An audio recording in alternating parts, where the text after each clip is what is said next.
Hello and welcome everyone. This is Talk Movie Talks, joined here again with Matt, aka Warchamp, and we have watched the 7-hour spectacle that is Sátántangó by Béla Tarr. And Matt, you were the one who introduced me to Béla Tarr. I had heard about him because of this movie. It's very highly acclaimed, and I think the first thing that jumps out is the runtime, like I mentioned. Was that the same way you had heard of Béla Tarr? Was it through Sátántangó and the kind of acclaim that that film had got? Or did you kind of hear about him differently? It was so long ago now. It's hard to remember exactly, but I definitely found him through Letterboxd, and I feel like Sátántangó is one of those movies on Letterboxd that seems to be known by a lot of people just because of its runtime, because it's a 7-hour movie. People are interested in it for that alone. But I first watched Wreckmiester Harmonies and Damnation quite a long time ago, and then I rewatched Wreckmiester Harmonies at the theater like only a few months ago, and it was awesome. And I had bought the movie. I bought Sátántangó like several years ago when I first started getting into watching him, and it just sat around for years because I was like, yeah, I just don't have the time to put this on, and I really wanted to try and watch it in one sitting, but then I just kind of gave up on that goal. And we had, briefly touched upon this before starting recording. I think it would be a challenge in anyone's, attention span for sure to try to watch this, because the film is fraught with very long takes. One of the things you first said to me when describing Béla Tarr is that he is reminiscent of Andrei Tarkovsky, and truer words I don't think have ever been said.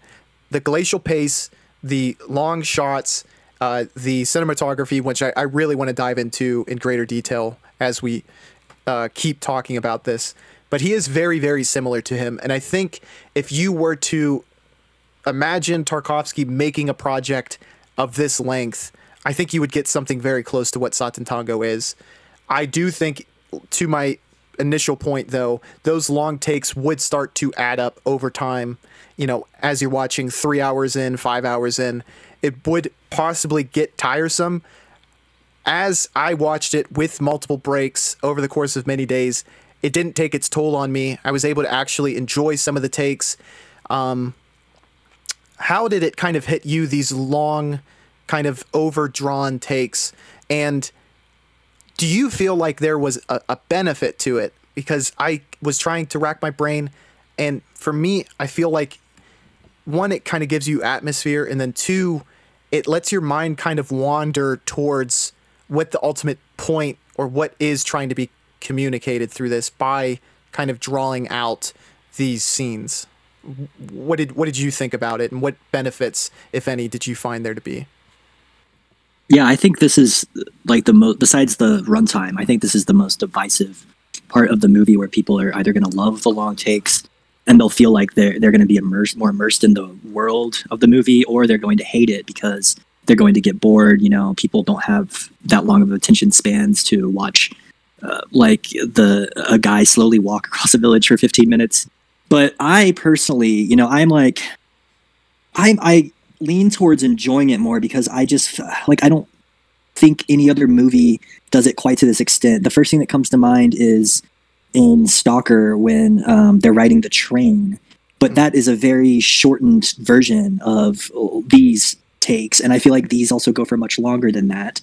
But overall, I tend to like it because it's very entrancing to me, and it's hypnotic, and I feel like if you watch it late at night when you're kind of tired, which I actually did when I started the movie, it will put you to sleep. And that's not because it's not, saying I got put to sleep by this movie because I was so bored, but it's like it lulls you into a sleep kind of because of the way everything is moving so slowly. But that slow movement really allows you to, I think, take the world in, and I guess it sets the mood and the tone more than in a better way than most other movies can, just due to how long you have to sit with these people. So and in this world. So I feel like it's a very love or hate thing based on whether you personally find what's going on interesting. If you think if you see it as just these Hungarian villagers, walking around getting drunk, then you're probably not going to enjoy it. But if you kind of see it as him making a statement on the times and the people and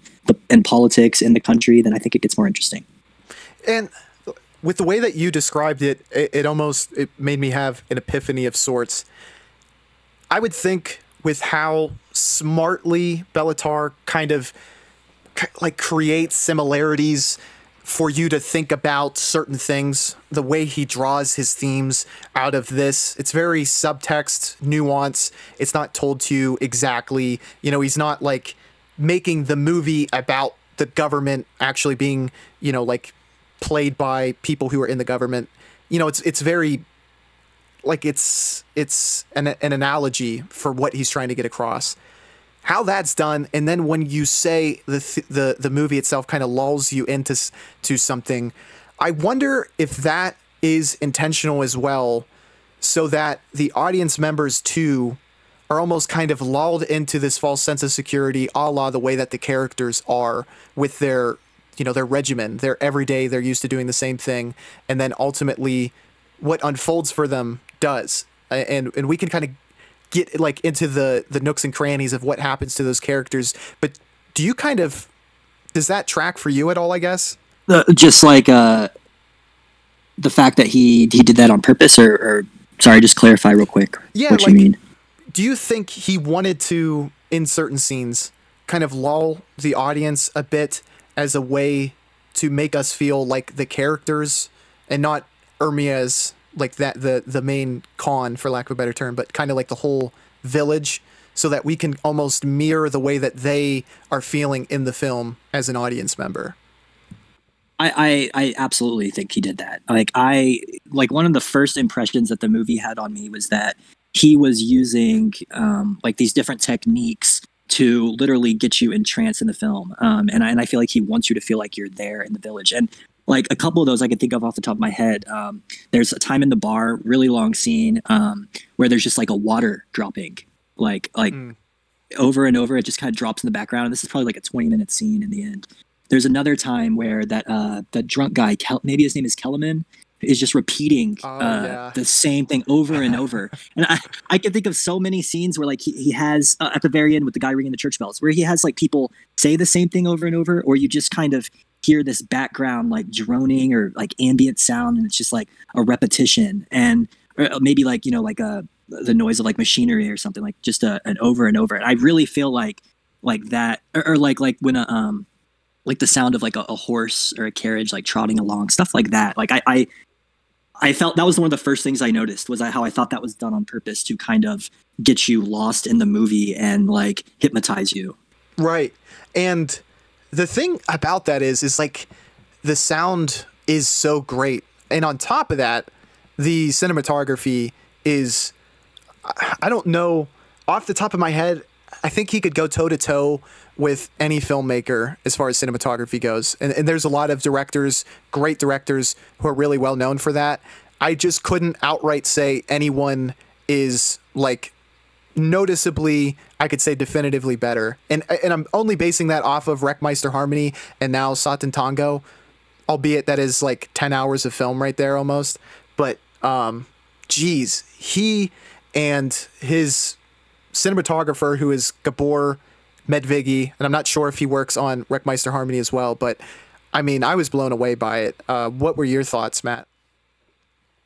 I agree that it could go, you know, that it's up there with the best. I thought his goal with the cinematography was just to make it the most bleak and depressing as possible, and I feel like he achieved that goal. I feel like we were saying before we started, that this kind of could exist in the same cinematic universe as the Wreckmiester Harmonies, and I feel like the cinematography is very similar to that movie, and I feel like it could even be the same village, or that could be the town that was near the small village that the characters were in. But yeah, just very like, it reminded me of like a David Lean movie at times, or like I can't think of another, like directors that like to film big, like a grand type of like he got a lot of shots of big landscapes, and then you would just see a character like slowly walking and moving across. I thought that stuff was very interesting. I don't think there's really any other movie that does it quite like that, and I just think that's because he has so much time to play out these scenes. Like, you almost never see a 15-minute scene of someone walking across the city or sitting down, or like it took so long. They showed the doctor like getting dressed or like puking or having different troubles and walking across the town. Like that could have been an entire hour on its own of just the doctor. That kind of stuff. He like when you linger so much in these shots, I feel like you like the cinematography just gets emphasized in the places where things are happening, and it seems like it wasn't planned. You know, like when you have these long takes, you don't know what's going to happen, and I feel like a lot of the times he might have just gone with it, just rolled with it. I agree. There's definitely to have the patience and trust in the audience to stick with the shot as long as you do is what allows you to kind of transcend to the level that you get with this film.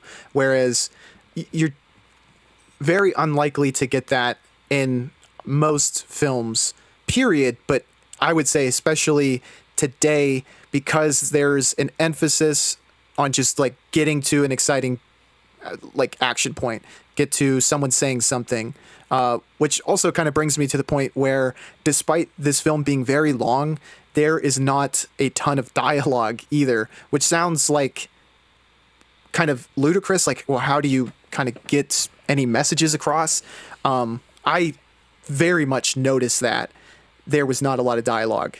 And I guess the greatest point that I will say is the runtime, which I just keep kind of hammering that home, is going to be a barrier to entry for people who like, I can't put the right words to it, but you're committed coming into watching this, and you're probably going to make sure you're into films similar to this. You definitely like art house. Otherwise, like this isn't a film you stumble onto. So you're going to get like very people who are in the know to watch this. So they're like in for the ride.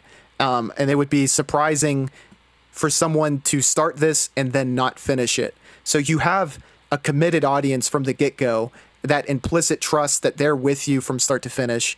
And it allows you to just like, we don't need to over-explain things. We're going to tell the story exactly the way we want to.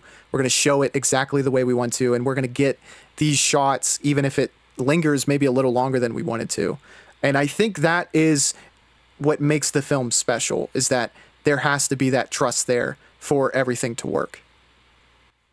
Yeah, you know, something very interesting about this movie that I noticed was in the review section of Letterboxd, it was like they were either 5-star reviews or they were like on 2-star or under. And everyone that was 2-star or under was just saying how, you know, they were bored and how essentially anyone that likes this movie is pretentious and they're like pretending to like it.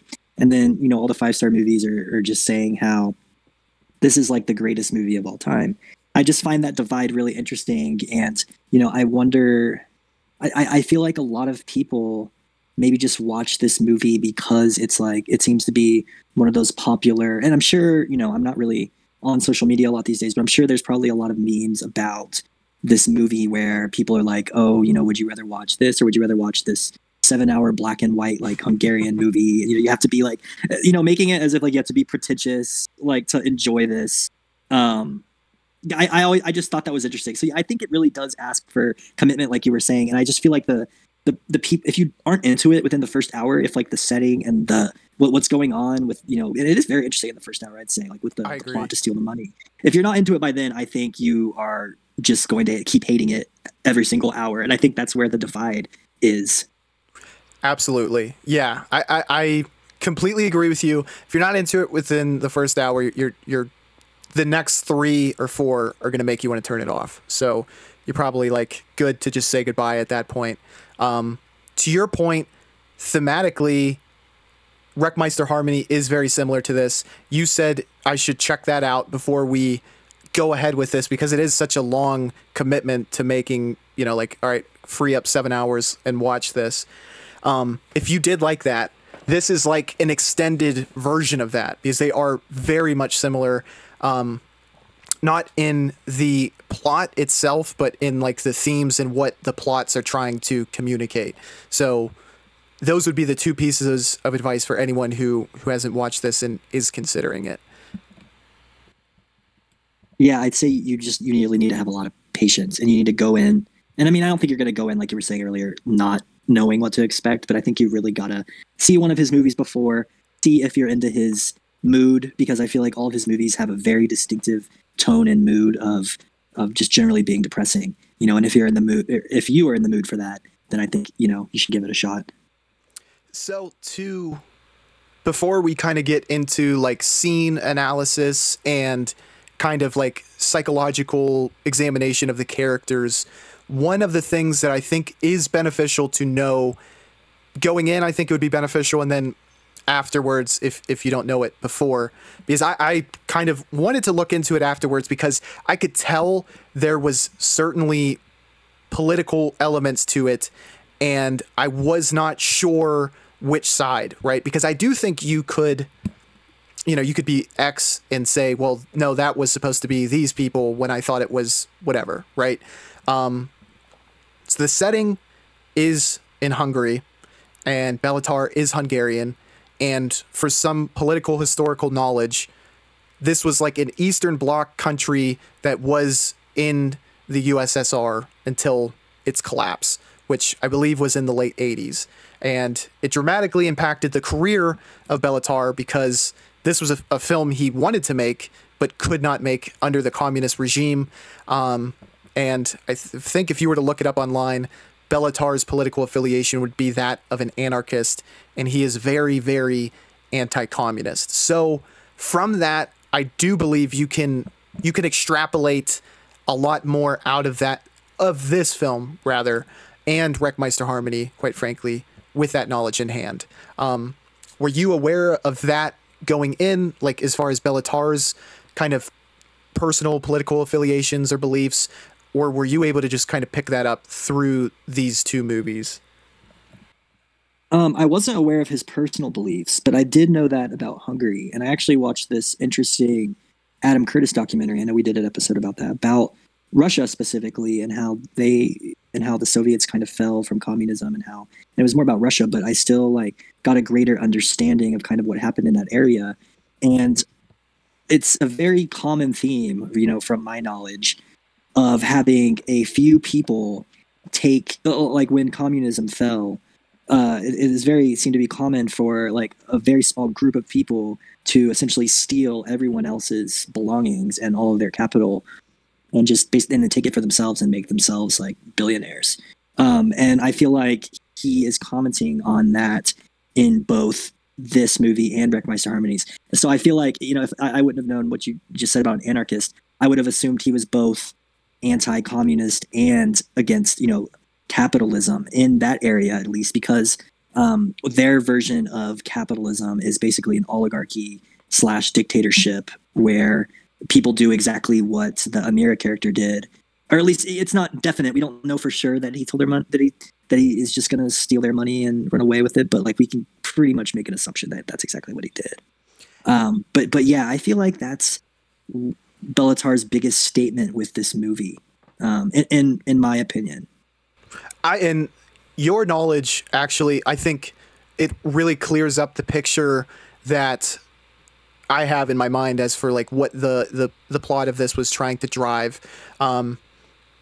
Because now it kind of contextualizes it in that this movie could very much be about the aftermath of a broken down political system and others trying to kind of steal the wealth afterwards, like you had said happened in real life Russia.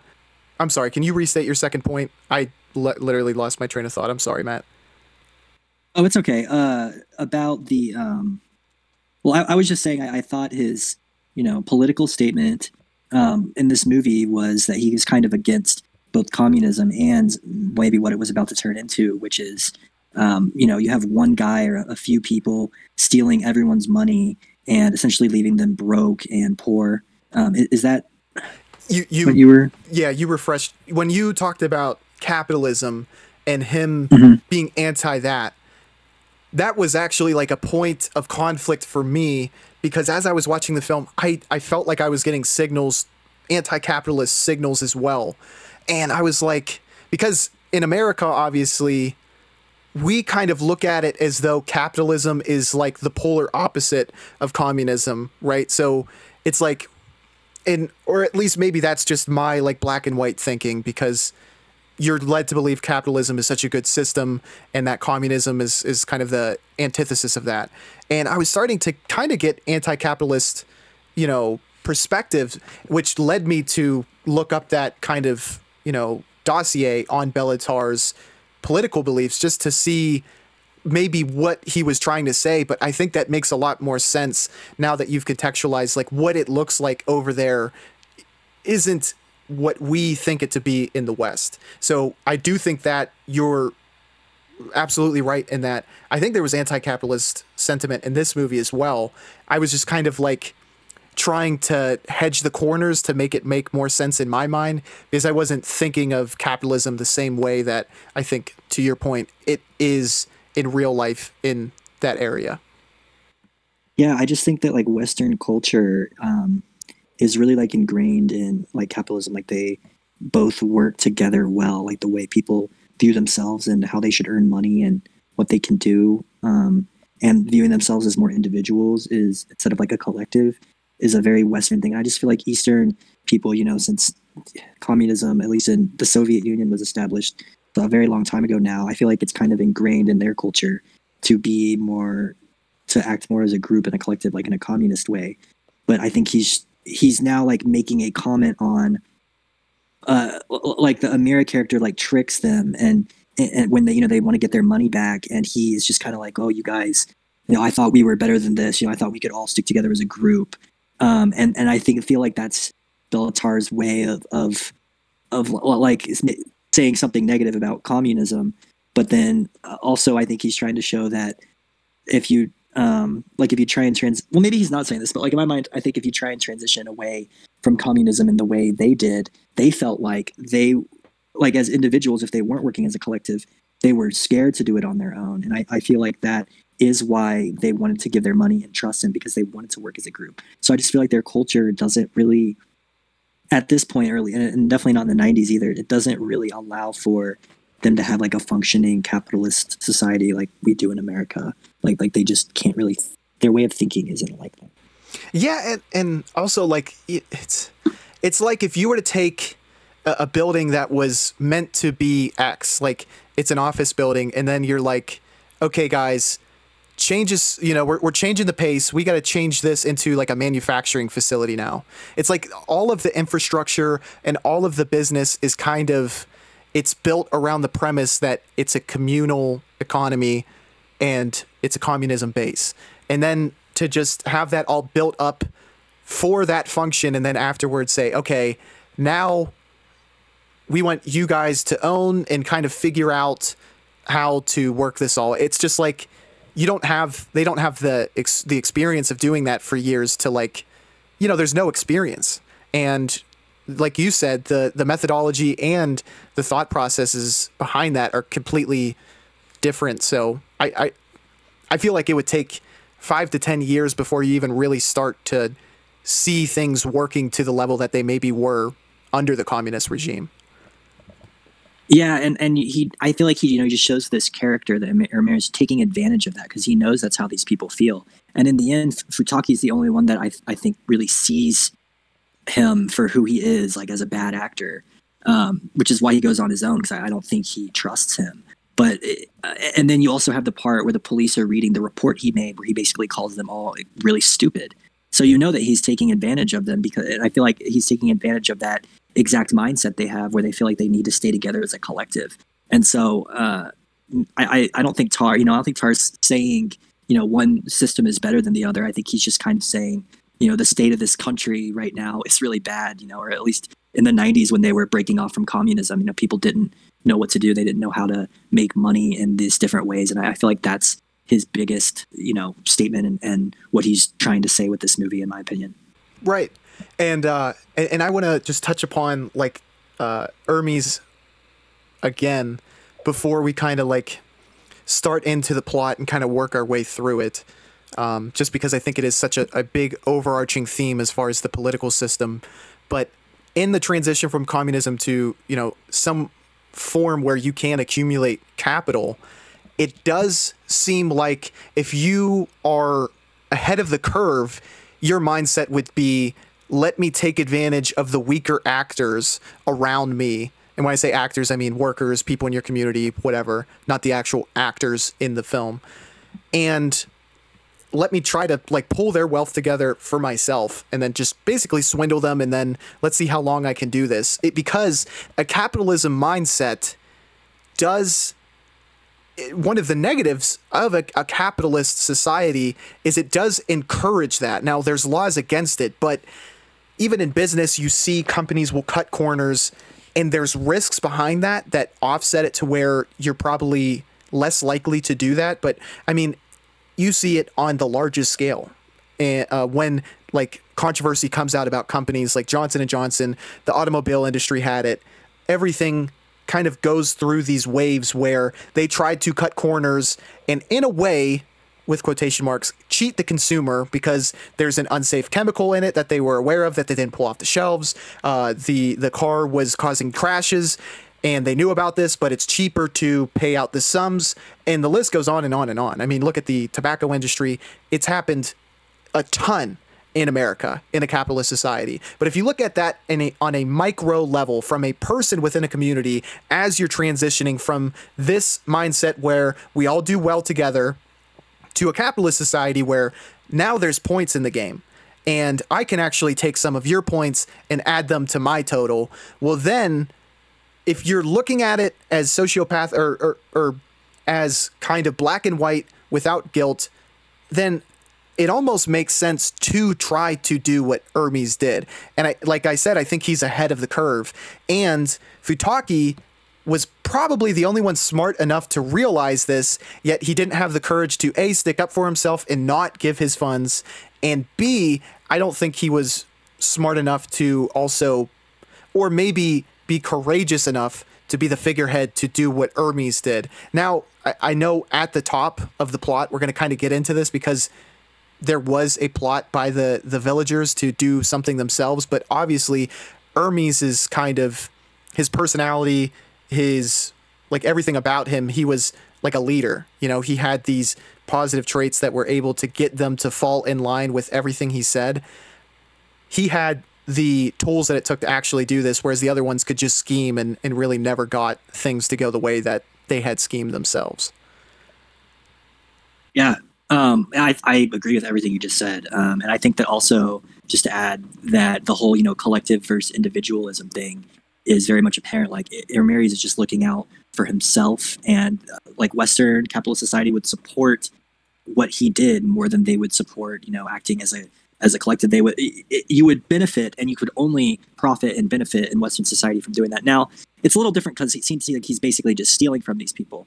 But, when you were just saying, when you were just talking about that, it reminded me of so many events in the US that have happened in the past where there's almost always at least one or more actors like a person just like Hermes, where he's very charismatic, very charming, and he swindles all these people into giving him their money. You think of like all the big, like Bernie Madoff, or the guy who did the Fire Festival. You think, or Jordan Belfort. If you see these people, like they're likable. Like if you see them in an interview, like they're always very charismatic. You almost trust them because of how charismatic they are, and just how they appear extremely confident in what they're telling you. And you just think of every pyramid scheme has those snaky guys at the top who are really the only ones who are making a fortune, who are telling you can make a fortune too if you just give me some of your money, we'll all make a fortune together. Whereas really you're probably like 99% chance that you don't really make any money from this MLM scheme, and you just end up giving this guy your money. So this Hermes character is very popular in like the Western culture, I think, and it's very much like an indication of like a capitalism type of like economy. And so I think that's a lot why that I think that Béla Tarr, whether he meant to or not, is saying just as much about communism as he is about like capitalism in this movie. Yeah, I absolutely agree. And charismatic is the best word to describe Hermes. Like, the actor killed it, and he was the person when he was talking on screen, like that was the most interesting dialogue as far as I was concerned. And I enjoyed any time he was talking to the group or scheming, what have you. And it is funny, and this now just kind of like diving into the plot at the beginning of the film, that seemingly members of the village had wanted to kind of do a plot of their own to kind of steal the money from the rest of the villagers. So Futaki is with a woman who is Mrs. Schmidt. They're like having an illicit affair. And then another person of the village, whose name is Craner, comes in and unveils the plot unwittingly as Futaki is in the next room listening to the whole time. So I guess just from reading the plot on Wikipedia, they all got money from the collapse of a collective farm. And that's the funds that everyone's trying to kind of pull out of this village. I'm not sure. So in your mind, like, they all farmed on that land that they're on and it got bought out, essentially? Is that kind of your understanding of what happened up to this point? I think so, you know, because they keep saying, I remember them saying, like, this is a whole year's worth of work. So yeah. I think like all their money that they gave to him is a year's worth of work. And in this plot, they kind of talk over that I think it's Craner wants to move with Mrs. Schmidt away from their village, and that's what they're going to use the funds for. And there's like discussion with Craner and Futaki. He says, okay, we'll cut you in on the scheme. But like he asks, can I have your money and I'll pay it back to you in a year? So even like amongst their group of 3 that are now in on this illicit scheme, you can tell there's jockeying even amongst themselves to try to screw each other out of the money, which I find to be kind of interesting. And I do also think that the fall of the collective farm is it's supposed to signal in this universe, in this part or setting rather, it's like the fall of communism in a way, because now they no longer are working in a communal type of work environment. Now they're individuals. Right. And they're very nervous for individuals. You know, I don't know if he really showed, like, I don't know if them drinking a lot was like an effect of the village kind of shutting down in a way, or if that's just what they did. But I feel like none of the characters seem very confident or happy for the entire runtime. And I feel so that, you know, they're at this state of mind just allows someone like Amirius to come in and take advantage of them even more easily. Yeah, when I saw like how much they were drinking, I felt like that was like the way of life there. But I do think you bring up a good point. It could be a way to signify to the viewer that they're very unsettled by this dramatic change in their lives. I think it's hard to tell, though. I will say, like, based on I would just call him the bartender, based on his demeanor, I think that's where I felt as though this was like very common occurrence that people would just get belligerently drunk there, like on a nightly basis. I'm not sure though, because I mean that obviously wouldn't make them very effective as collective farmers before then. But like even from the doctor, it seems like he is just drinking all the time, and then they all, even after they kind of go on to this plot with Hermes, it seems like they still want that to be a part of their lives. So and I'm going to kind of dip into something that I wanted to save towards later. I was going to bring it up when we got to that dancing scene, which is played multiple times from different perspectives. And I think it is intentionally painted as so, and I think you're supposed to both pity them and also look critically at them. But I couldn't help but think, I was like, these group of people, they just seem kind of like lost, like losers, for lack of a more like apologetic term. Did you kind of get that same sentiment, especially when you were watching them in the bar, and the doctor too? I would maybe even throw him in as well. Yeah, definitely. It seemed like everyone was like very aimless. Like I think that this may be he may be commenting on, you know, the effect of this communist regime falling, and they don't really have work anymore. They're just all drinking, and it's not like the music scene you were mentioning. It's like it looks like they're kind of having fun, but it also really doesn't feel like they're having fun. Like it feel like a couple fights almost break out during that. It's not exactly happy. Like it looks like everyone is basically like a mean drunk, or they're all just kind of drinking to forget instead of drinking to have fun together. Yeah, I felt like each character just didn't, it seemed like they were lost now. And I think that's another thing he's kind of saying with, you know, this whole collapse of communism thing. And I feel like the characters just kind of wander around without any goal or aim. They, like, especially the doctor, like he seems to be going somewhere, but it just doesn't feel like it. And maybe that's, you know, another aspect of it being so long and the scenes feel so long, is that it just feels like everything, it takes forever for them to do. Like, everybody's walking so slowly, and everyone just, it just feels so aimless. I'm sure you get what I'm saying, right? And like the length of the scenes really add to that. I completely agree. And it creates a very isolated perspective, which makes sense. I mean, they're like a village on the outskirts of any city, and it makes the film feel much more bleak because of that isolation. It's like you have this village of like 20 people maybe, and that's all you have. So it's like, if you don't like the people there, and there's not a lot of people there who have likable personalities, it's you have like a lonely existence. Even amongst those people, if you're a part of the group, it's still lonely in from a certain perspective, right? Because of just how isolated everyone is. Yeah, I think the best example of that is the bartender. Like, I was thinking, you know, when they all left him and he got mad at them, or I guess he's also the bar owner. I was like, well, now he's literally lost all his customers. Yeah, like, exactly. He has no one. It's really upsetting, because it seems like they were, you know, stealing from him, not paying him for alcohol. And then when he gets mad about it, they just all leave, and now he doesn't have any other people coming in. Which, that was like, in retrospect, it's funnier, but that is so funny that it's like, all right, this group of 10 people, they're leaving town, and now all of his business is gone. It's just kind of funny to think about, honestly. Yeah. So from this conspiracy, which I do want to ask you, because I might have missed it, though I don't know if they really go into detail. Futaki, Mrs. Schmidt, and Craner, they had planned to kind of somehow draw the money out of the rest of the villagers. Do they ever really go into how they plan to do it? Because it seems like, or had they already gotten everyone else's funds? I guess, like, was Craner given the funds for the entire farm and he was supposed to distribute it amongst them? Had he already gotten the funds that were given to them and had everyone's payout? Did you were you able to keep track of that scheme at all?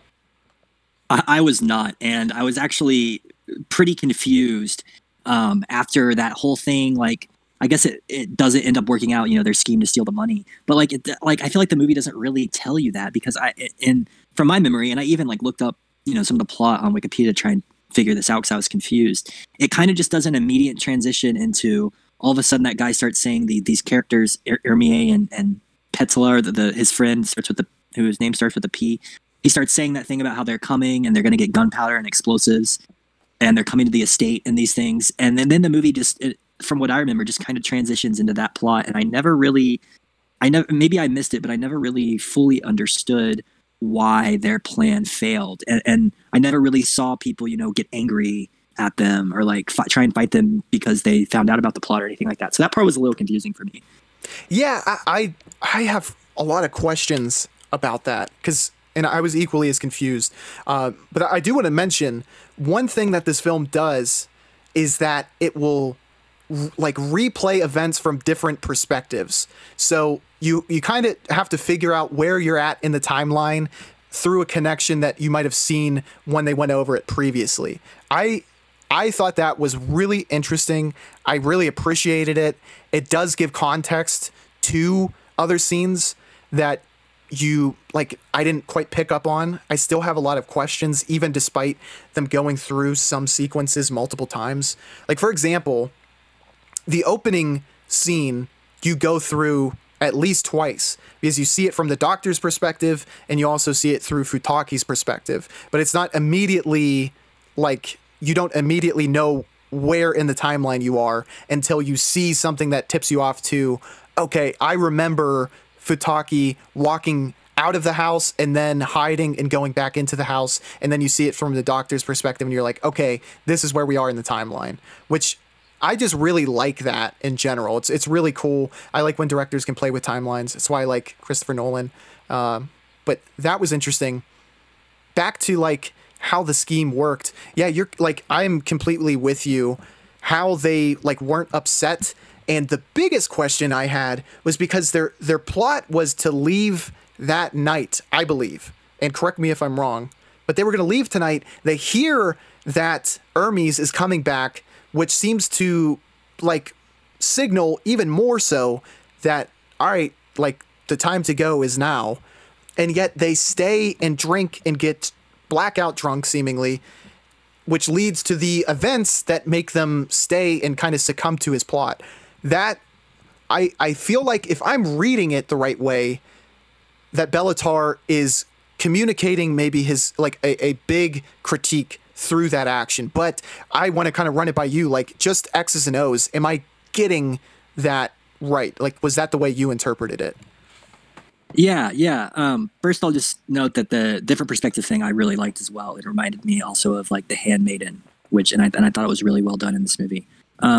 But in terms of the plot, yes, because there was I was confused because in the middle portion, like after their scheme is kind of developed, you just see them all like a lot of time is spent at that bar, and they're just getting drunk, and the bartender is getting mad, and the little girl's mom is looking for her, and the bar just seems like the central place where everyone is. And then they all get really drunk, and then it just develops into and then all of a sudden Hermes gives that speech after the girl I guess accidentally or maybe purposely kills herself, and then the whole movie just kind of transitions into a totally different movie than what it was before, which is what confused me, because I was just like, in my head, I was like, why are they just drinking, and why does no one seem to be talking about what just happened? Like, 2 or 3 people just tried to steal everyone's money. Why is no one talking about this? So yeah, I kind of interpreted it the same way as you. So just from like the perspective of there's an imminent threat, it's Hermes, they know he's charismatic, or I don't know that they know that yet, because they talk about how he had come back seemingly changed. But they are definitely threatened by his coming back, because I guess they know he's a criminal. Something about him threatens them immediately. Maybe it's his intelligence. And yet they don't leave. And I feel like Tarr is maybe trying to make the statement that even despite these like extenuating circumstances that would push you to action, they don't know how to take the first steps. Like, things are put into place to make a decision, and yet they don't. So it's almost like he's speaking to the ineptitude of the village and these key players by their lack of action here. And I don't know what that means on a greater like macro scale, but that is at least what I have read into where we're at plot wise. What takeaways do you have up to this point in the film, I guess? Yeah, I hadn't really thought about this before, but going from our conversation earlier, I feel like maybe he's making that same point about these people don't really know how to go off on their own, and they really need to work as a collective. And so that's maybe part of why they're so aimless, and now that they've basically lost their entire livelihood.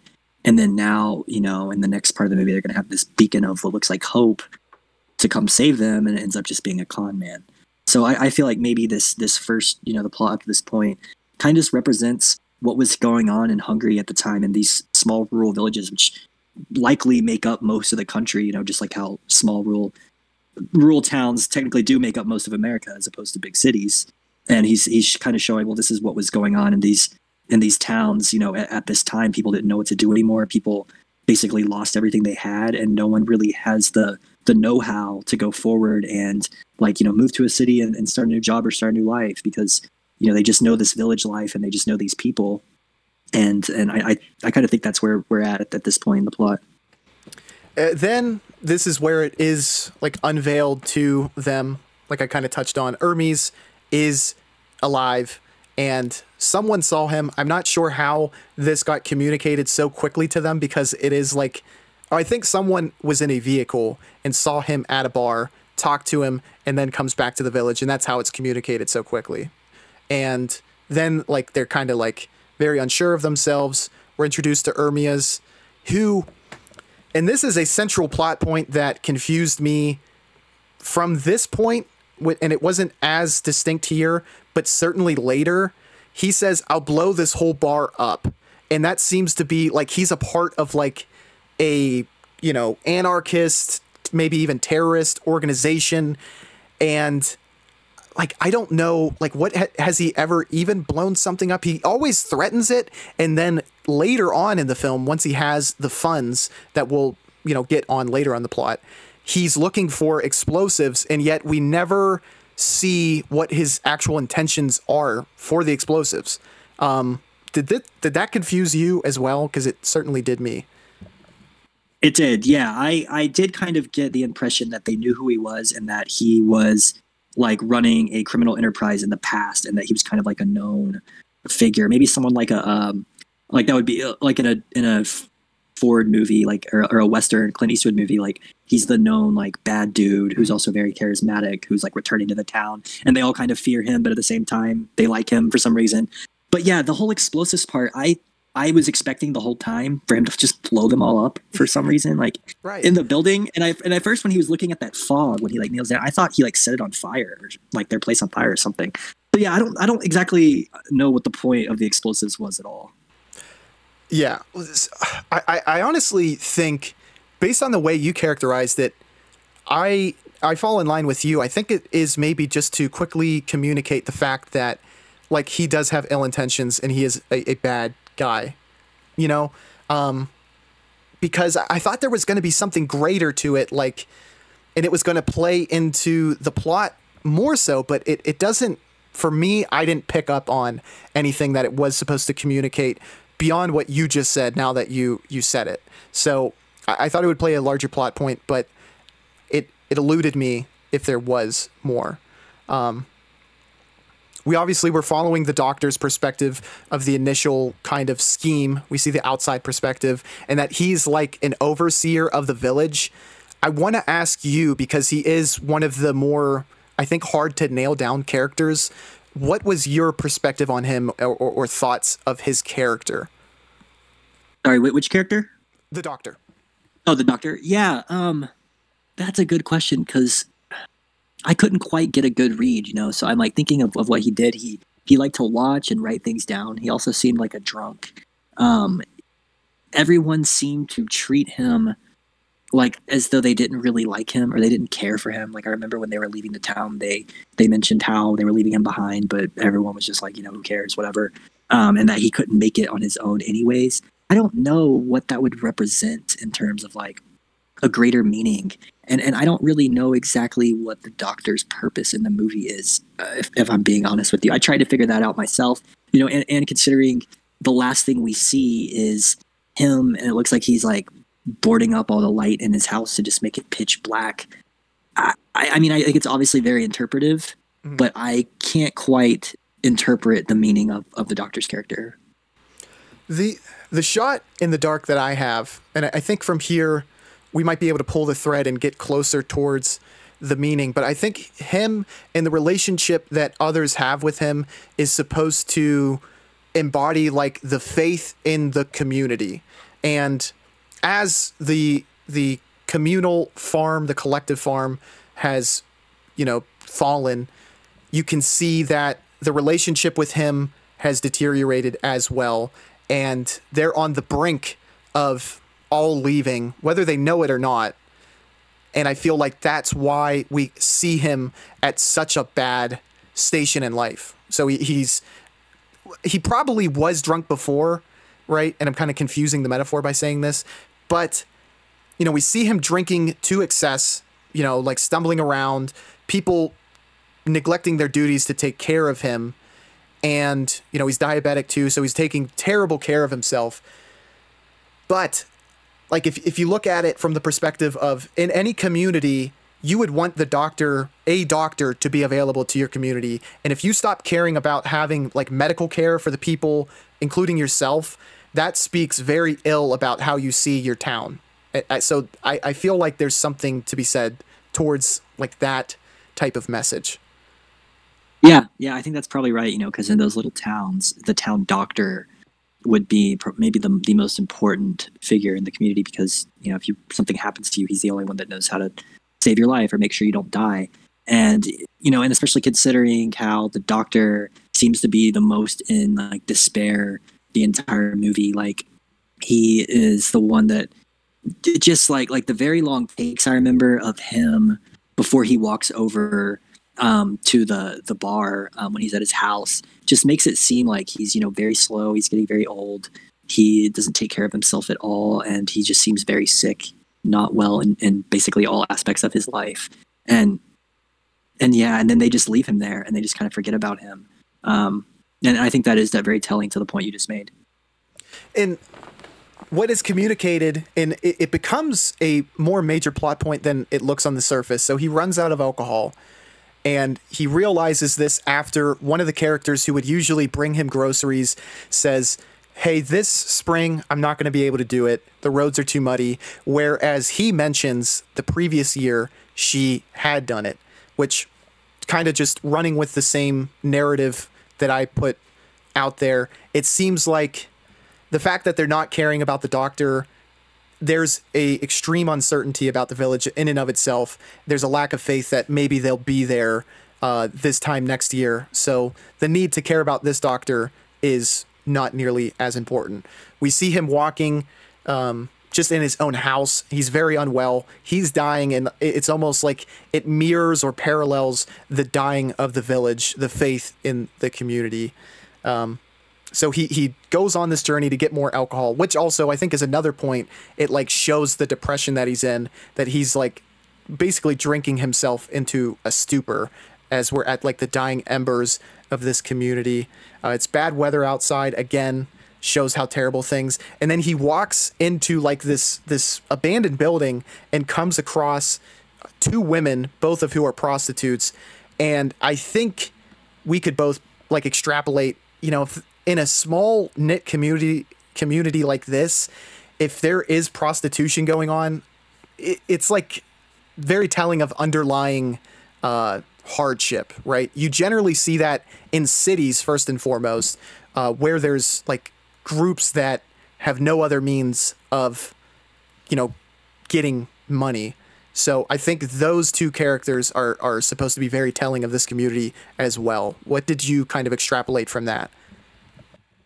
Yeah, another thing I kind of got from that was how they were saying they like had no customers left because no one had any money. They were like asking the doctor, if he wanted to, and he was like no, and I think they were desperate. I mean, in a town, I guess that they can no longer sell themselves in that way anymore is very telling, considering I'm sure with all the despair and aimlessness that these people have, one of the first things they might do is want to go, have a good time, or just like how they're drinking, they want to go do things that they can forget their current life.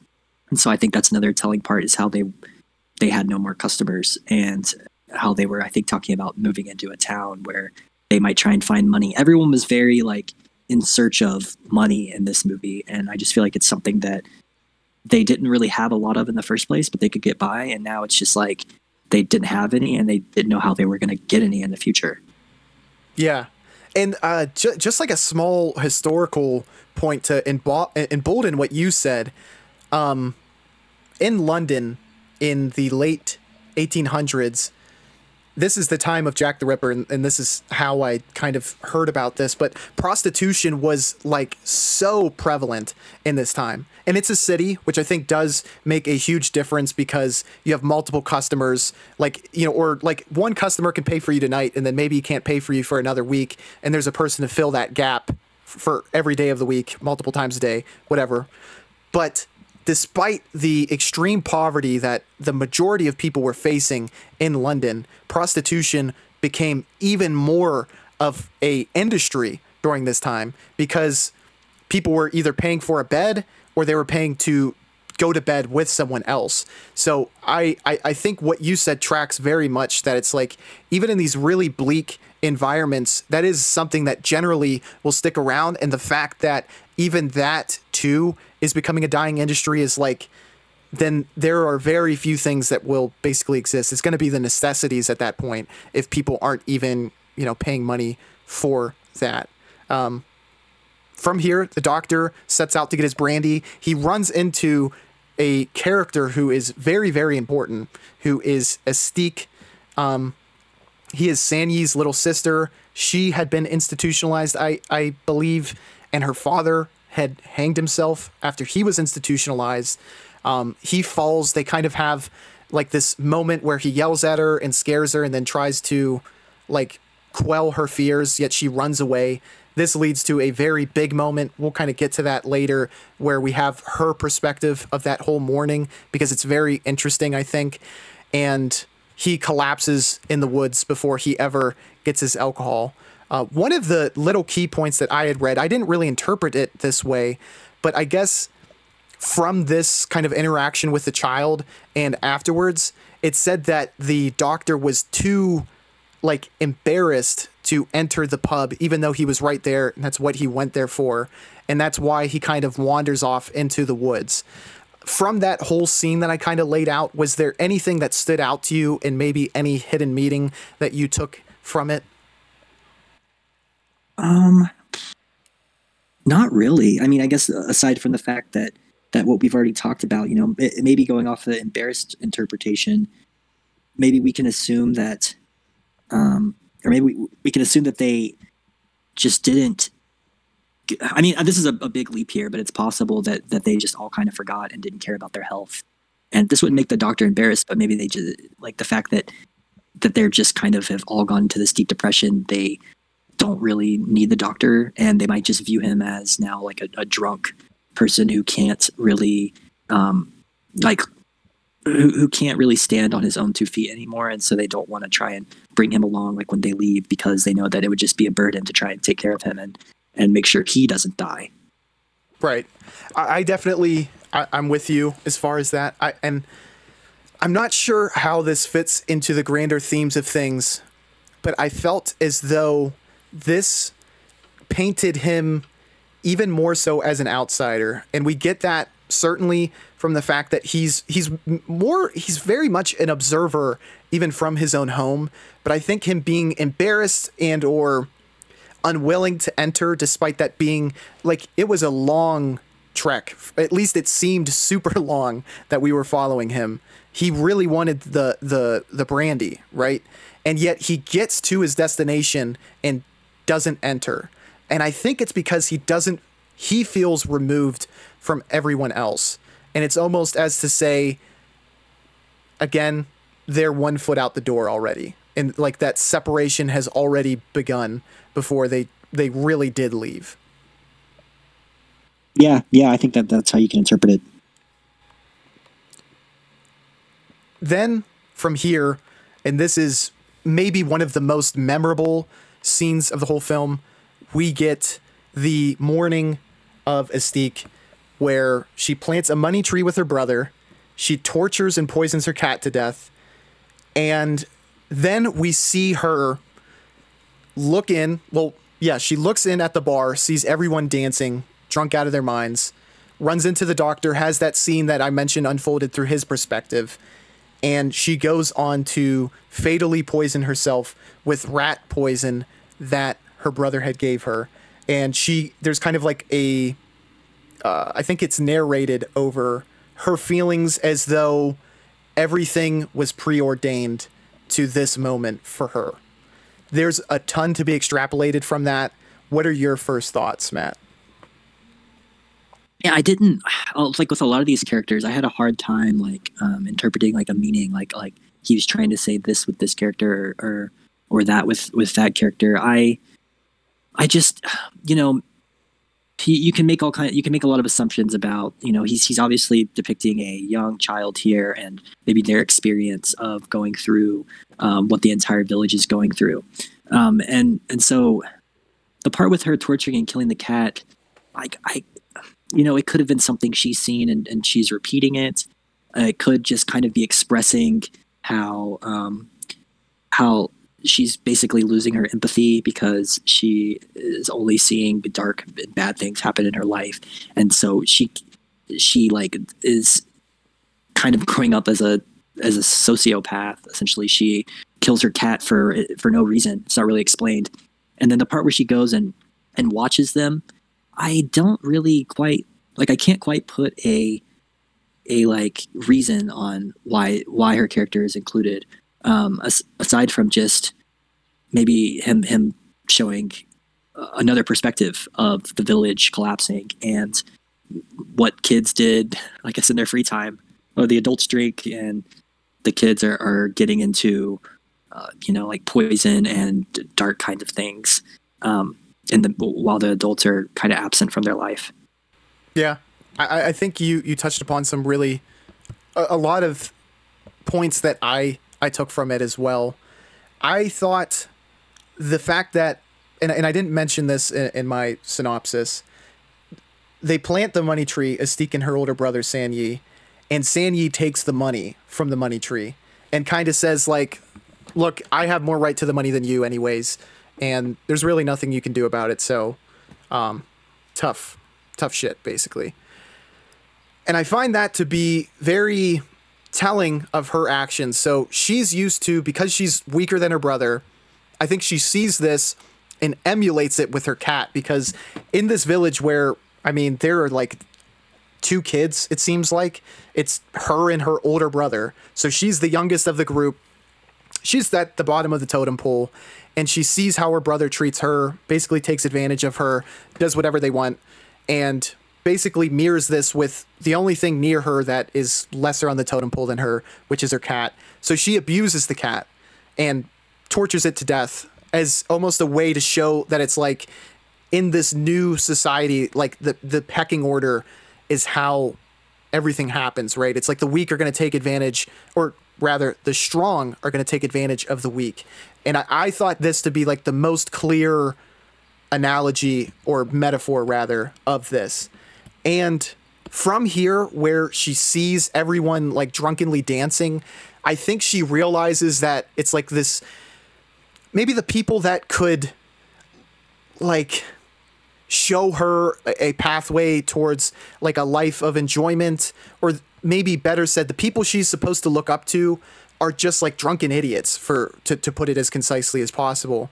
And I think from this, she decides that like she has a preordained path, which is ultimately going to be vapid, hollow, and her existence is not going to be substantial in any way. It's like she's looking into the future of what her life holds, and she sees her mother, like her existence is just watching people drunkenly dance with each other, and she sees like there's nothing here for her, and it's best to just like cut it short, I guess.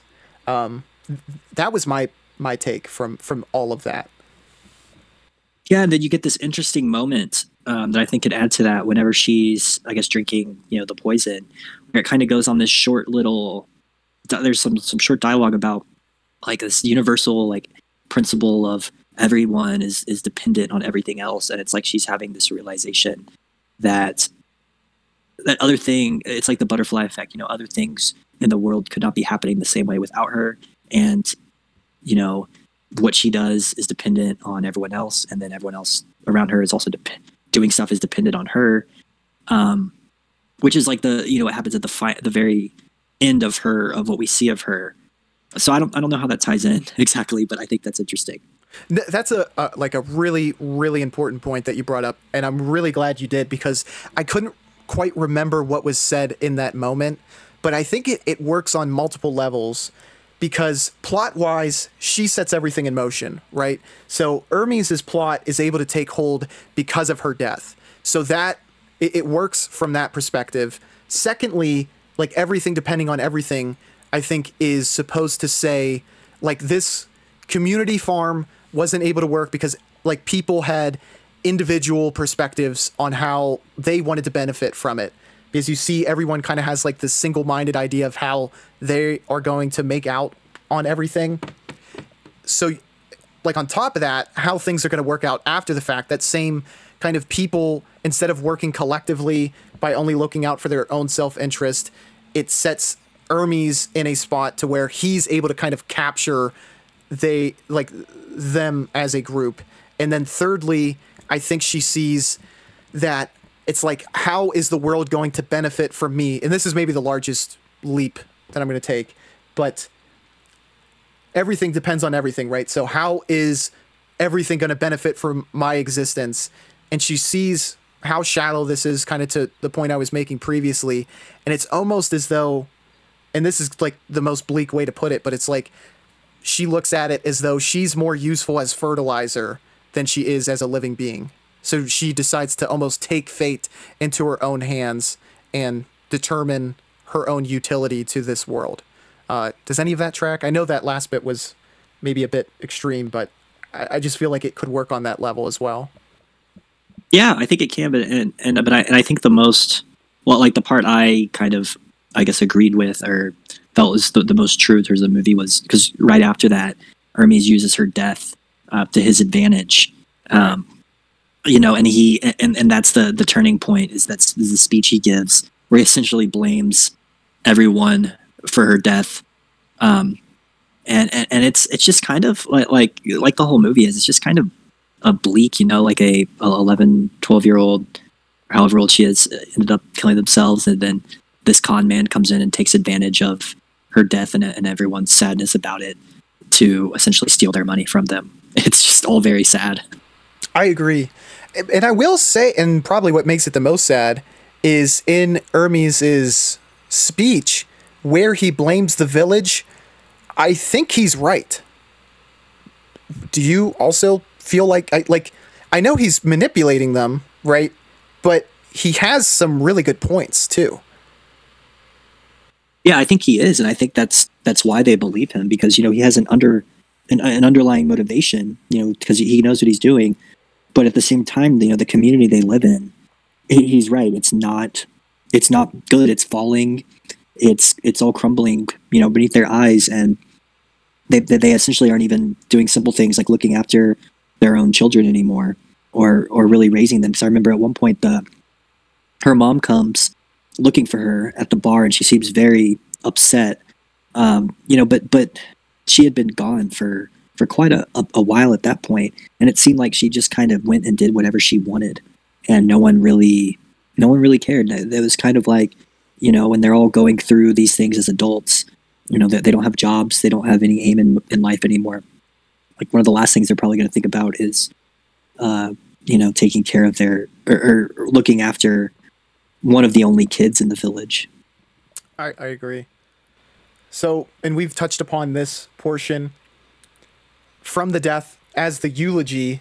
Hermes kind of turns this into an opportunity to put fault on the villagers, but also to try to inspire them to, let's make a new farm. At least that's what I think they are planning to do at this manor, and sets them all out on a journey where the majority of the village leaves. They abandon this old village and go to this distant mansion, but not first without giving all of their money to Hermes. It's not what they expected at all once they get there. And in the morning, when Hermes is not there at the time, they are all very pissed. They think that he duped them, and he did, but he did actually show up. For whatever reason, they think Futaki was in on it, so they beat him up. But Hermes returns and admonishes them for beating up Futaki, but also for doubting him. I think what comes next from this, how he's able to inspire their confidence again, is really interesting. But also, too, from this eulogy that he gives, he's almost like using a something they're comfortable with, like a mindset that they're comfortable with. Hey, look, we're going to be a community again. We're going to have another farm here on this manor. It's like something that they can trust because it's what they're used to, I guess. So he's using that as a means to trick them. And I found that to be like, I think there's something larger to be said about that, towards Béla Tarr's like greater themes of the film. Yeah, that was the part I was going to highlight too. I thought that was really interesting how he like the mindset we were talking about earlier, how he is like, oh, you guys just like don't know how to work as a group anymore. Like, I knew y'all weren't in it for the cause. Like the you know, communism in the Soviet Union was, and I've seen like quite a bit of the old propaganda movies, like the Eisenstein movies, and they're always, the central theme is essentially like, we have to be in this together. Like, we're a group. Like, we have to work together, and we can all be wealthy, like with each other. And essentially he's promising them that same mindset that they all grew up with, and he knows they'll buy into it, which I think is why he just takes the money out, sets it down, and gives it to him. Because I think he knows that, you know, if he does this whole like, oh, y'all don't believe in like the cause anymore, like what y'all grew up with, and this communist mindset, like basically he's trying to say that they're failures and that they're not going to do what they could with the money on their own compared to what they'll be able to do with it if they just give it all to him. So it's one of the most interesting points of the movie for me. Yeah, and I think too what is interesting is that this both criticizes a communist mindset and a capitalist mindset, which we touched upon very early on in this podcast, which is like Hermes he's able to use their naivete to extract the funds from them, but he's also like able to criticize capitalism through showing Hermes as like someone who's just trying to extract wealth from others. So I think this character is able to like work in a very multifaceted way, and it makes him very interesting. Yeah, in a way, he's just like, I know this isn't a Russian movie, but just like all the Russian oligarchs that, you know, when Russia fell, they promised them this great society of capitalism, and at first they, you know, were giving them all these. You know, people had plenty of food and stuff to eat, but very quickly that turned around and they became poorer than they were when they were under a communist regime. Yeah, which mirrors what happens in this film, right? So they start out with all of this money, gave it to Hermes, then he says, let's make a new life on this manor, and comes back with the information. And I found this to be like almost hysterical. Like the next day he says, oh, we can't do our original plan, and they have to immediately audible, which just, that would be the biggest red flag of all time. But yeah, I agree. I was thinking the same thing. To your point though, he, you know, criticizes their lack of faith in him, is able to get them to like basically beg to get back on board, tells them we're going to meet here somewhere in the town. They get there. He says, okay, look, we all have to be under the radar. We have to listen to people. It gives them the most vague instructions ever. And he's like, I will be in contact with you. You know, be aware, like I'll, you know, to like quell any fears. Gives them 1,000, we'll just call it dollars, but it's forints in Hungary, I guess. And says, okay, you're going to live here, which like not a great place to live. You're basically going to be living off of the niceties of others. And you're going to have like this type of job that kind of sucks. And it's almost like, hey, look, this is like the introduction to capitalism in a way too, where it's like, all right, like you're on your own now. Like you're going to have a little bit of leeway having a place to live. You'll have a little bit of leeway in this emergency fund. But beyond that, like now you're on your own and you kind of have to make a living for yourself. And I found it to be really interesting at this point in the film, because I think it transpires after Hermes had talked about getting explosives. I thought the plot was going to go in a direction where they were all going to like sow the seeds of chaos. And that was going to be what they did moving forward, as opposed to like this communal living. But what it seems like is it's just, this is how he's able to like clean break from them. He only loses like 8,000 forints of like, I'm going to imagine they gave him a shit ton of money more than what he gives back. And before I get way out into the plot, Futaki was like the last person to be given his kind of dispatch, and rather than take the job that Hermes gives him, he says, I'm going to be a watchman, takes his 1,000 and leaves. What did you kind of extrapolate from all of this? To the viewer, and I feel like this is done purposely, it is so obvious that he's scamming them. And like you just are going, oh, don't, keep the money, please don't give it back to him. But I just think these people like the first, several hours of the movie is just setting it up to show you how like the lowest point that basically everyone in this village has reached in their life. They're all kind of living in despair and misery, you know, aimless, as we've been talking about. And that is the state of mind, I think, of the type of people who will fall through this kind of thing. Like, they will believe anyone who comes in and has this confidence that Hermes does, and they will just give them their money and believe in what he says because they just don't have anything. Like, he's giving them something to believe in, and I feel like they don't have that at all anymore. And you know, I don't really know if Futaki, and from what I gathered, just represented, I guess, the guy who saw through that. He wanted to go into that town and actually try and make a life for himself. I feel like he was the only one who really was. He's like, he knew he wanted to be a watchman. I guess he knew that, and he knew he didn't trust this guy. Whereas the rest of them were really putting their faith into this whole, you know, sham collective regime that he was cooking up. And then you see this, like, I think I know we're about to get to it in the plot, but what happens after, I think, is very interesting. And I definitely want to discuss that with the whole police report about how he writes about them.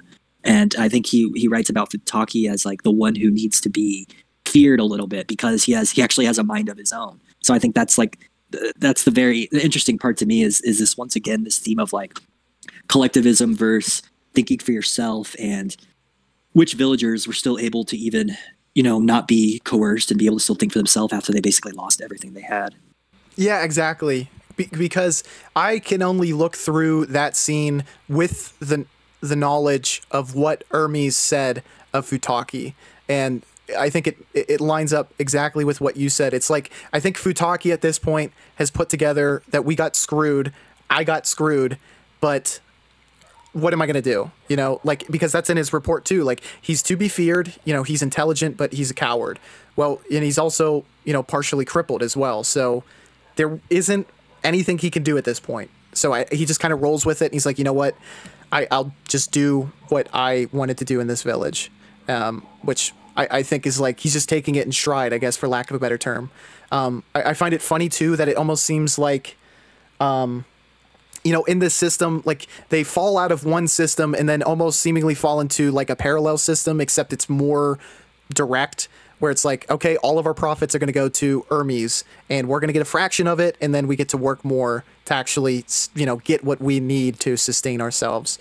But yeah, the next plot point is how, or what Hermes wrote of all of the villagers, and he writes about all of them in a very, very negative light, with maybe the lone exception being Futaki being someone to be feared, but even kind of diminishes him as well. What interests you the most about that scene? Well, like, two things. One is more of a me wondering about it, like questioning what's happening. But the first part is how he seemed to, it just shows like that he totally took advantage, and everything that came out of his mouth about the whole collectivism thing was a complete lie. Because, you know, he calls them all dumb, and he like says they all have a low IQ, and they're like useless. But really the scene confused me in a lot of ways, and it like made me wonder about what exactly Hermes did, because like I was just, you know, questioning, okay, are these military or police? Like, why do they have these reports? Why are they editing his reports? I thought he was a criminal. You know, does he work with the police? Like, why is he informing the police about these villagers? Like, I was wondering, like, I wonder what happened, like, between Hermes and the police, and how this report even came about in the first place. I am 100% with you, and it was very confusing, especially as I was watching it. I can't divorce myself from the thought, like the initial inkling that I had, and I'll let you hear it, and hopefully we can maybe piece it together closer to what Béla Tarr was going after. So Hermes and his like muscle, I'll call him the big guy who basically just follows him around like a henchman. They get released from jail, I suppose, and it seems like a part of their parole, I'll call it, or, you know, how they're going to be released, is if they work for the main, the police chief, whatever, the head guy in charge, or the guy in charge of letting them go. So I guess part of him leaving, instead of, and I don't think he gives him any money, but I think it was like, okay, look, I will give you the information on all these people that I know and manipulated. I will give you intel on them. And I think this is Tarr trying to illustrate like the governmental control that Hungary wanted to have over its citizens. So it wanted to have intel on everyone, how they work and how they can be manipulated by the government itself. That was what I took from it, and I don't know if I quite hit the mark on it, but it was the only things that I could really extrapolate it from it myself. Yeah, interesting. I think I would like agree with you on that point, you know, because he also uses the government to scare them in a way. Like obviously they're afraid of whatever's in that town because he says that they're trying to control. You know, that's why he makes them leave the manor. They're trying to he says they're trying to control them, and you know, he as if he's not going to have that. Like he doesn't like that. Whereas in reality, he's actually working with them. But yeah, I think that's probably right because you know these Soviet countries, these like Soviet areas were huge.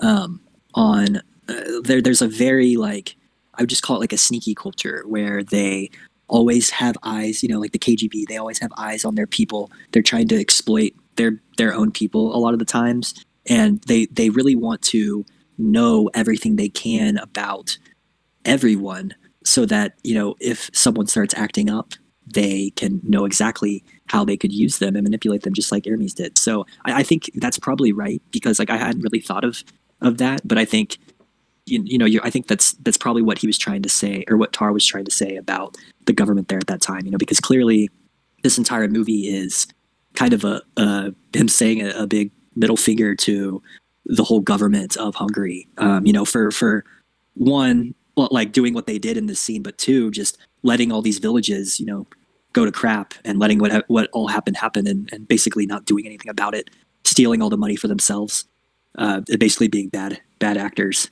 So I think that's probably right, and that's an interesting perspective of that scene that I hadn't really thought of. Yeah, and I completely agree. I think Tarr has a significantly tilted or slanted, like negative image of the government of Hungary. And yeah, I think there's definitely pain and anger in Tarr's message that he's trying to give out. I just want to pull on the thread a little bit too, how you were speaking about the KGB and Russia.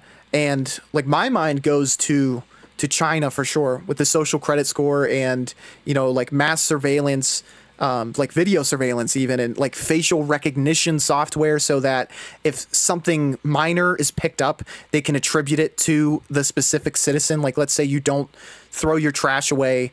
Like that's just something that I imagine in the modern day as how China is. And I guess coincidentally, to kind of bring about a criticism you could make about the United States also. And while we are not communist and we're not thought of nearly as strict as those other countries, one of the criticisms about the United States comes from like the FBI and the overreach that you get from them as well. So first I want to start it from the film Seven. There's this FBI friend. He talks to Morgan Freeman and says, hey, we have a list of names of everyone who checked out this one book because, you know, it could be like the anarchist cookbook or something like that, something that they think it kind of paints that you might be more likely to be a criminal or a murderer or whatever, you know. And that film came out in the 90s. And then today we know they can basically track all of your online data. They know what sites you've been on. And if you go onto specific sites, they will likely catalog your name, which I think it just goes into, this is like a smaller scale where it's the local precinct, but I think the criticism tracks across the board towards countries trying to keep power through mass surveillance and intelligence that they have on their citizens so that if there were to be a revolution, they would be ahead of it, I guess.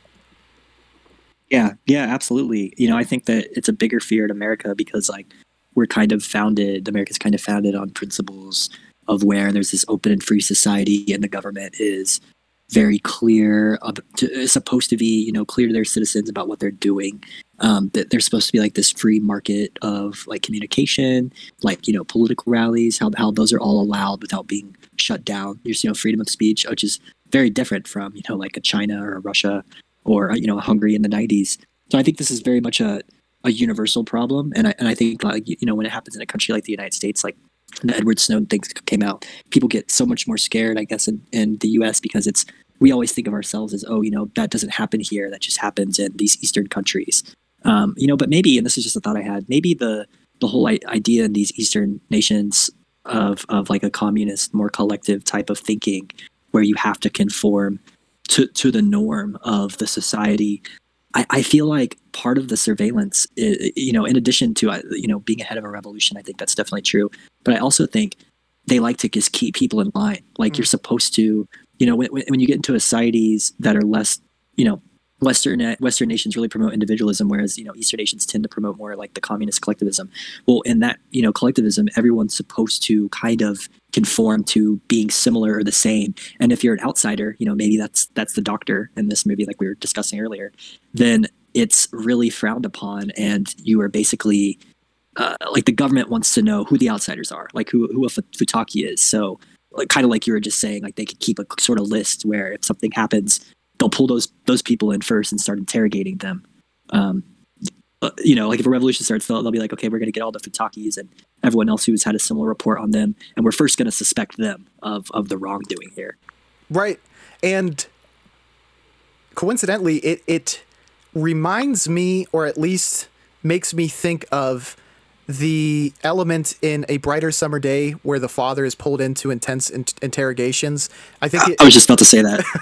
Yeah, it's like, hey, you did this in like 20 years ago when you lived in China, and guess what? Like you're the first person we're pulling in. We need to make sure you're like on the right team, for lack of a better term. I find that whole thing, it is very interesting, and the way that was communicated to us, the audience, was very effective, I believe, and efficient for a film that is like, it's very much about like kind of lingering on these moments. This scene, I think, communicates so much to us, like as efficiently as anything else in the film. Yeah, because it's interesting how me and you, we can obviously assume he scammed them, but the movie never really tells you whether he did or not. Like that's just kind of like you basically assume that because you see this part where all that you really know is that you see how he wrote about the villagers, and you can make all these assumptions about what probably happened and what he's probably doing. But like the fact is, he never really shows you Hermes or any of the villagers after this happens. So technically, it's kind of unknown what happens to them, even though we can kind of get the gist, which I think is another pretty interesting thing about the movie. How vague he leaves it, but how much we can kind of fill in the blanks. I completely agree.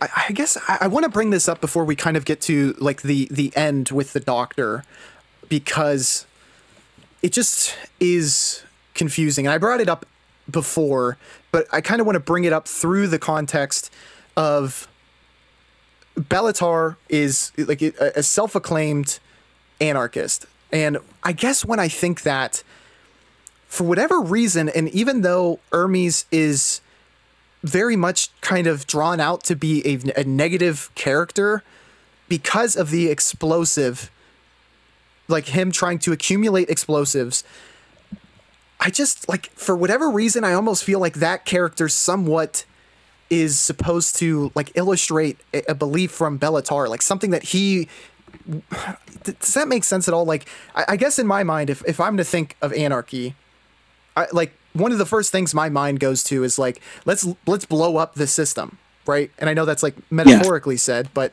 and this character is seemingly actually blowing stuff up. And yet we never see him detonate anything. He rather kind of like destroys it by conning people. It's almost like every time Hermes talks about exploding things, he is talking about how he metaphorically does it. Does any of that make sense, or do you think I kind of went too far out on a limb?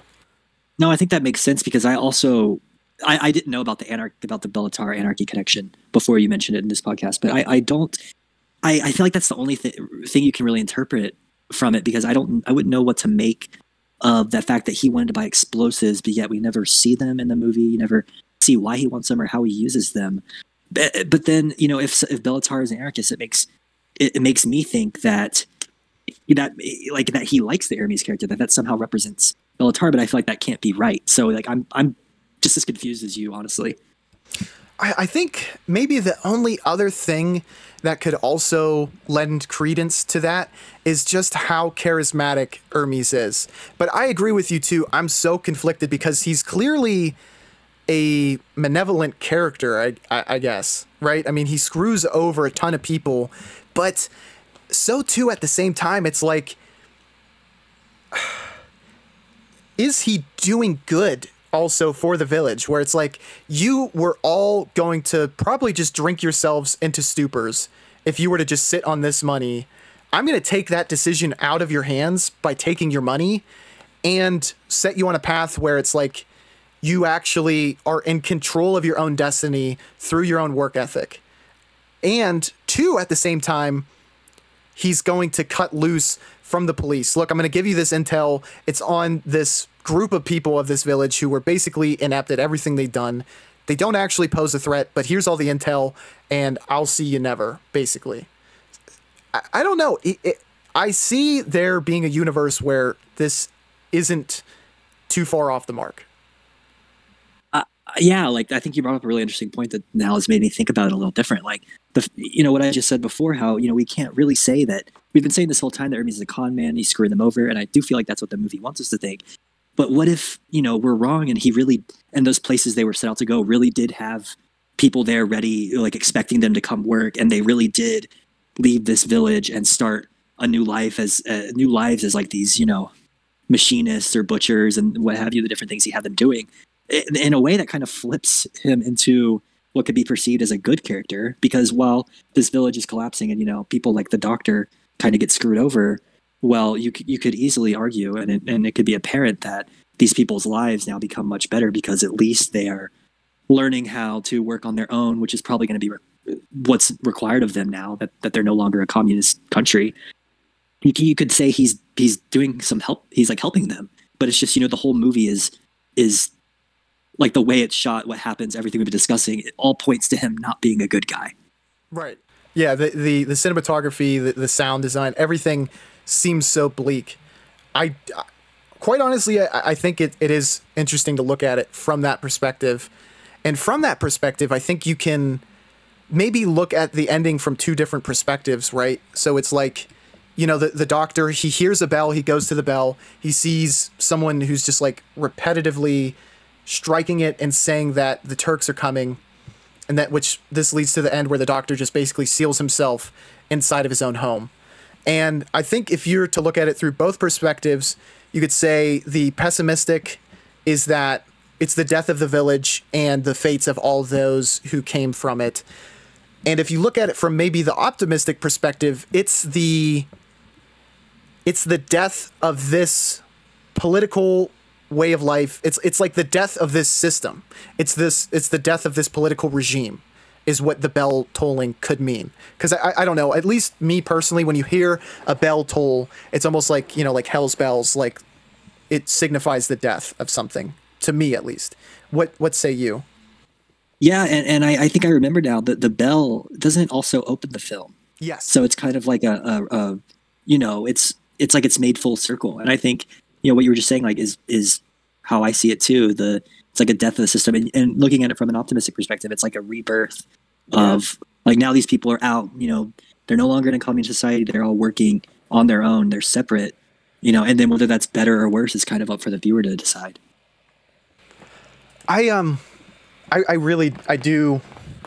like that ending. It didn't immediately, like, I didn't know exactly what it was going for, but I think with the added context of what we went over, I think it makes more sense, especially like, there's kind of two through ways that you could look at it. And to me, I think either one could make sense. I think like you, I'm more leaning towards like the pessimistic perspective, though. I don't know. Is that the way that you still lean as well? I still see it as pessimistic just because I feel like the whole movie gives us just this, especially if I were to watch it all at once. I know I wouldn't have came out feeling good. I probably would have been kind of upset the rest of the day. But yeah, like all great movies do, I think it just leaves me questioning. It makes me want to go look into Tarr's intent more, even though I'm sure he's probably the type of director to not really give it away and just kind of say, it's up for you to decide. But with just all the terrible things we see happen in the movie, all this like essentially like depression throughout the entire village, I don't see how this is a happy ending in my mind. It seems more like I would go with these people are now all screwed type of ending. Yeah, I think because of how inept they were in the previous system, it spells very poorly for them moving forward. Was there any additional elements that you wanted to touch upon?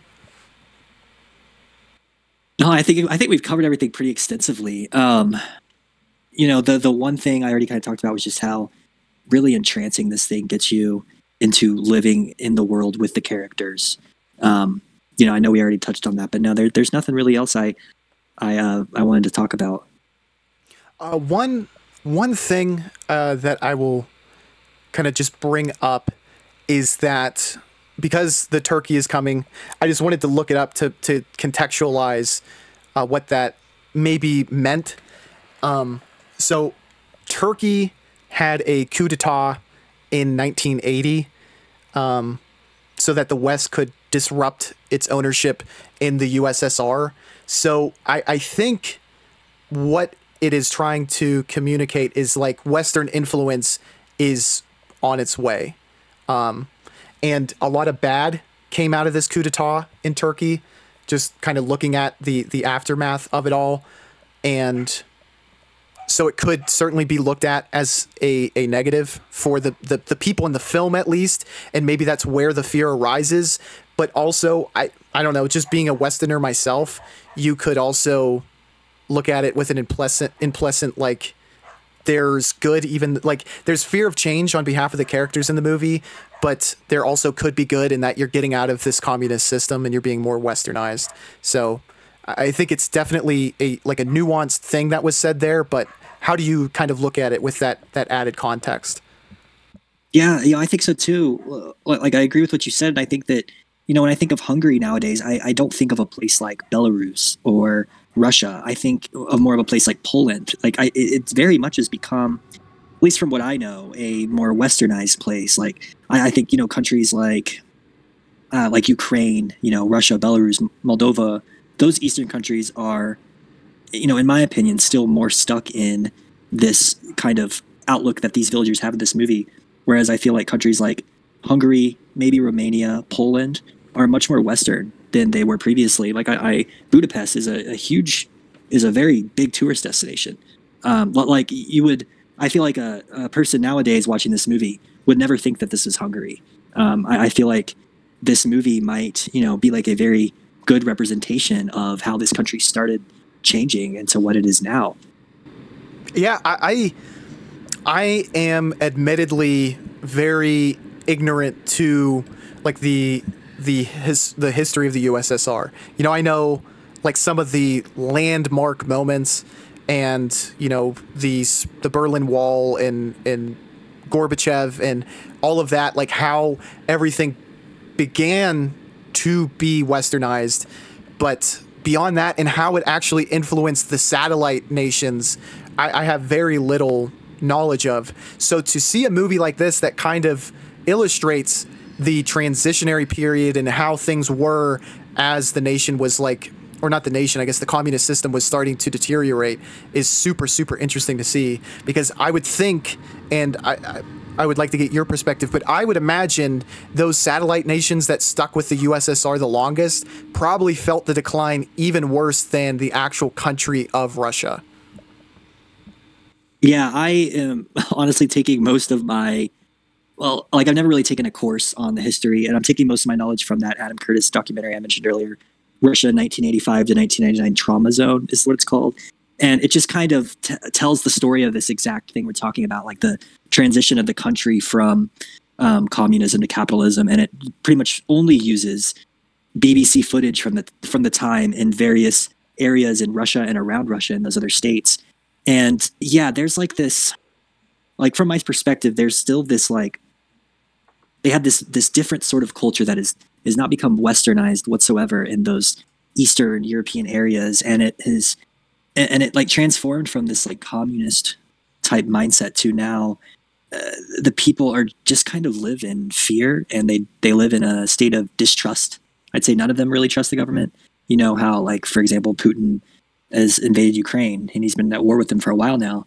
I would just take a guess that I would almost be for sure is correct, that most of those people fighting for Russia and most of the population in Russia does not want to go to war with Ukraine. And, you know, the countries that are now more like a Belarus, for example, that's still more closely connected to Russia and to the Eastern and hasn't become more westernized, I feel like is in a worse state as of now than, you know, a country like Hungary, which I feel like is kind of like it has its own problems, but it's very separate from that now. It's not like I feel like Hungary wouldn't get involved in the Ukraine war, but, you know, Belarus already has, and other countries that Russia feels like they have a claim to or control of are going to probably inevitably get involved if this sort of conflict continues.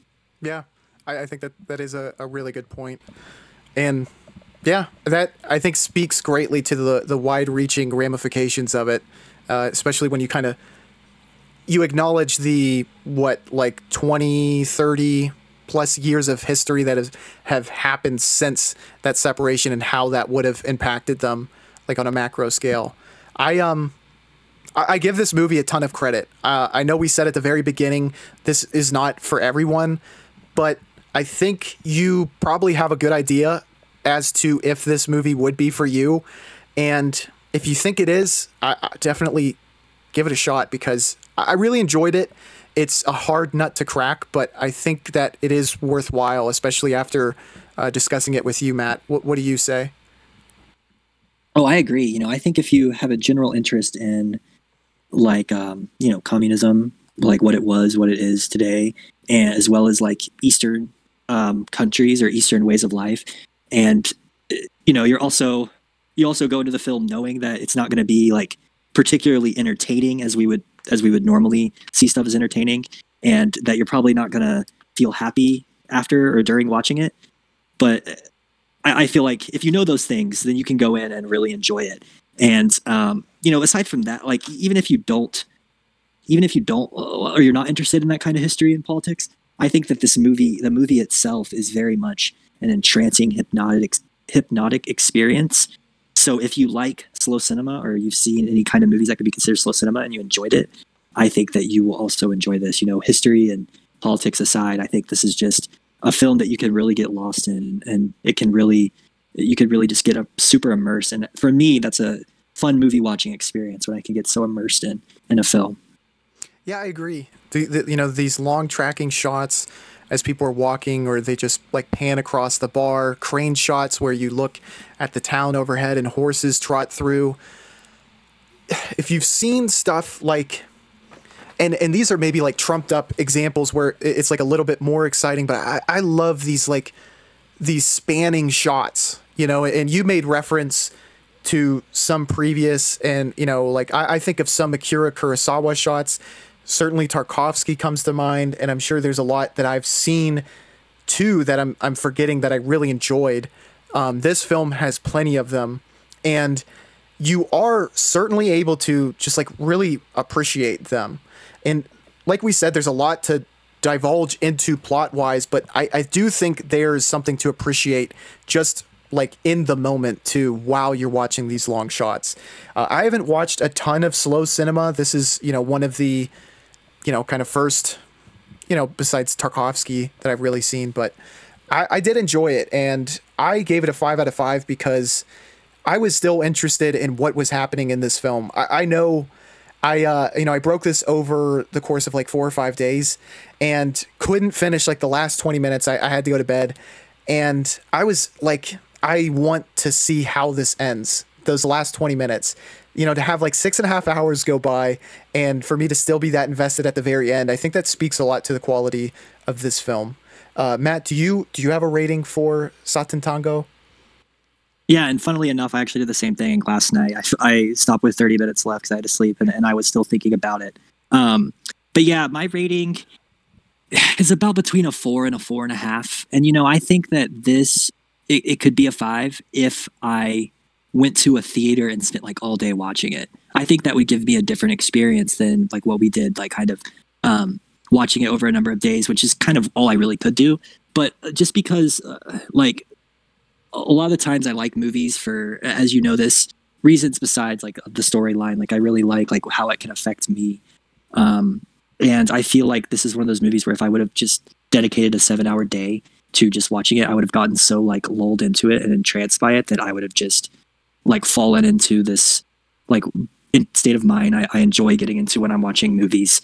But yeah, so the rating is subject to, I think it could get a little higher if I were to watch it all in one sitting, but overall I really enjoyed it. Yeah. And I want to bring it up just because of your rating, like, kind of pose the question, like, were you really conflicted on what to give this? Because I know I certainly was, and I kind of had to, like, I felt the need to justify my rating. You know what I'm saying? Like, Yeah. You know, I was interested after 7 hours, and that's why I gave it this. You know, like, did you feel similarly? You're like, I don't really know what to give this because it's, you know, there's not a lot of films that are like this. Yeah, I didn't know what to rate this at all, to be honest with you. Some parts of it, you know, I was, as long shots happened, I wasn't, you know, completely immersed the entire time. There were moments where I'm like, this is dragging a little and I'm confused about what's going on. And, you know, so that part kind of in my head fought against the grand, like just the how big and long a movie it is and how I feel like it really did left an impact on me. And I really was thinking about it a lot. But there's just like, you're right. Like there's no movie like that's quite like this. So like a movie I saw, Aggro Drift, the new Harmony Korine movie, I had no idea how to rate that either. And I also gave it 4 stars, but I really enjoyed it. And I was thinking about it a lot after, like what it meant. Like, and I think it's because both those movies, like this one, as well as Aggro Drift, which is also a movie I'd recommend, pretty interesting. They both sort of play with, like they're very experimental, whereas they're like pushing the bounds of what a movie is and what cinema is. And I think those types of movies are the hardest to rate because you can't really compare it to, you know, another movie because it's its own complete unique thing. So in terms of ratings, like I this is kind of an unrateable, like I gave it 4 stars, but it doesn't really capture my actual feelings about it. Yeah, I couldn't have said it better myself. Everything that you said, because it's like, yeah, there was times where I was frustrated and there were times where I was confused. There was times where I was able to appreciate it.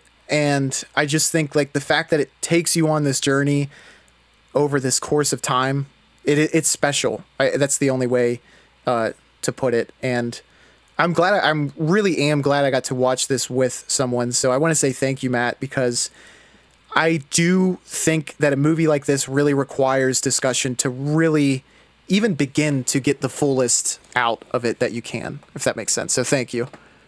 Oh yeah, you too. Absolutely. Like you really have to come at this, you know, from all angles and get tons of different perspectives to try and get like a full picture of it.